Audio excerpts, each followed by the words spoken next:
התמודד ב-2004 על הזכות לייצג את הרפובליקאים בבחירות לנשיאות, ומי שמוזכר שיעשה את זה פעם נוספת, לא הפעם, השבוע הוא מבקר בישראל, ואנחנו תפסנו אותו לשיחה. הנה. Hello, Donna. Thank you very much for taking the time to join us. Very happy to do it. Well, this is another one of your many visits to Israel. Do you keep track? You know, it's hard to keep track of how many times I've been here. I think it's somewhere between 16 and 19 at this point. Wow. And this time I was wondering if you sense something different, the tension around the Iranian issue in the air. I do feel that. I had an opportunity to meet with the Prime Minister. I've met with a number of other people, both in and out of the government, some who have been. It's pretty evident that this is a very inexplicable situation on the part of the Obama administration as to why that they are putting any pressure at all on Israel to not take action that Israel may feel it's in its own best interest to protect itself. Every country has a right to protect its own sovereign security, and that's really the issue. It's not that anyone wants Israel to take military action, but that's a decision Israel has to make. And if it's necessary for them to take that action to protect this country and its people, then the rest of the world should be willing to stand behind them and not question them, and certainly not to urge them not to do that. So next week, when Prime Minister Netanyahu meets President Obama, your advice to him is just to listen politely and then do what he thinks is right? Well, I think he listens politely, but he's also, I think, absolutely got to make it clear to the President of the United States, as well as to the Congress, who I believe is very supportive of Israel and supportive of any action that Israel has to take. I think that's the American people's sentiment as well. But I think he's got to be very candid with the President of the United States that Israel will act in its own best interest. They will act according to what's protecting the people of this country. And frankly, what Israel does in keeping Iran from developing a nuclear device is not only good for Israel, it's good for the United States, and it's good for the Saudis, and it's good for the Kuwaitis and the Jordanians. Everyone who has any sense of rational thinking, I cannot imagine wanting the Iranians to have a nuclear device. Well, there is an agreement about that, but the fear in Israel is, can Israel actually go against a crystal clear American position not to be surprised? What will be the price Israel will have to pay if it decides to attack without an American green light? Well, two things. First of all, the bigger price that Israel might pay by not taking action to ensure its own safety is far greater than any action that it takes that might offend the president and this current administration. But I also would say that this action, if in fact it's taken, and I'm not saying that it is or even should be, but if it is, I'm convinced that overwhelmingly the American people and the Congress, both Democrats and Republicans, will be very supportive of Israel taking this action, because most of us, maybe unlike the president, believes that Iran is led by a mad dog nut job, a person who is irrational, unlike what General Dempsey said, which was embarrassing that he would say such a thing, that this is a government that acts rationally. You deny the Holocaust and deny that, that it even happened, and you publicly go to the United States and the UN and say that Israel should be wiped from the face of the earth. That is not the comments of a rational person. So Americans are going to be very supportive of actions if Israel should take them. So what you're saying is that the Obama administration is actually putting Israel in danger? I believe they absolutely are putting them in danger. When you publicly pressure a sovereign nation to stand down against its own best interest to defend itself and exercise its sovereign right to do that, you are sending a very unneeded message to the Iranian government that just emboldens them, and it is a very dangerous position to be taking.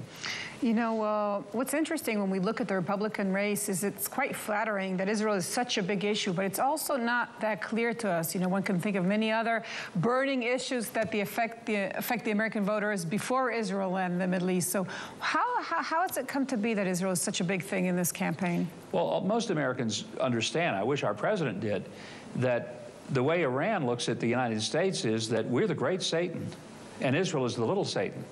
Israel is the target practice, America is the target. So most of us fully understand that Iran's interest in domination does not end with Israel. If it did, maybe Americans would be a little more blasé about it. They shouldn't be because of our incredible bond that we have with Israel. But I think most Americans are not naive about the nature of Iran's government, their statements, their actions, what they've done to their own people. They've murdered their own people in the streets for protesting an election that was rigged. That didn't go over real well.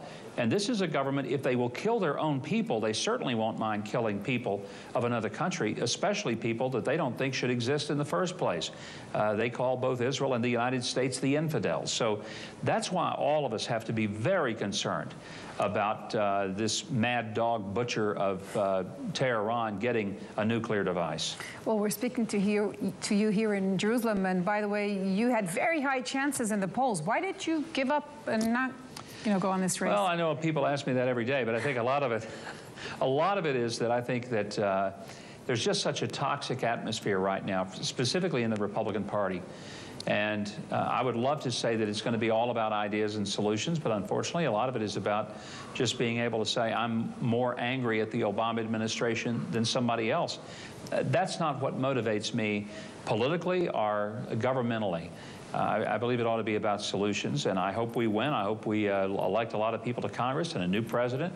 But it just wasn't the right time for me. Maybe someday it will be the right time. Mm-hmm. Are you any closer to endorse one of the candidates? No, there's nobody I'd put a yard sign up for right now. I mean, I know all of them. They're friends. I'll support whoever gets the nomination because I think any of them would be a better president at this point of the game for sure than President Obama has been, both not only for domestic issues, but in light of the action that he's taking on this particular confrontation with Iran. I mean, he's almost taking the Ron Paul position, and I find that absolutely unacceptable. But you were talking about your friends. Any one of them you think that will get elected stands a chance against Obama and his fundraising?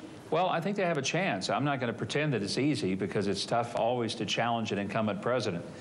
And this one's going to have an extraordinary blessing of the United States press. They'll do everything they can to make things look good for him, and they'll shred the Republicans. And I think we all understand that. Obama's going to have lots of money. But Obama's got to answer for the fact that the unemployment rate has stayed above 8% when he said that if we spent all this money in the stimulus bill, it would never go above 8%. And then he may have a very challenging difficulty of explaining his position in relationship to Iran, not just because of Israel, but because most Americans believe that whatever is a threat out of Iran is ultimately a threat to the United States and its sovereignty and its security as well. Well, for the Republicans, it's good news that you're in the media so far, but I was wondering if 2016 is still an option for you. You know, you never rule anything out for the long term. I'm not making an announcement, but certainly, you know, when people say, would you ever do it? The answer is I very might well do that. But I knew that this was not the good year for me. So I'll help whoever is our nominee, and I hope they get elected. And if they do, I'll help them get reelected in 2016. Okay, well, in the spirit of these days, you're saying, I'm leaving all the options on the table. Mike Huckabee, thank you very much for taking the time. Thank you very much. סגן השר אילון, שמתי לב שזה דבר מדהים, הממשל האמריקאי, דמפסי למשל, הוא מדבר על זה שאיראן רציונלית, והקבי שמדבר מגרונם של הרפובליקאים אומר מדובר בכלב משוגע.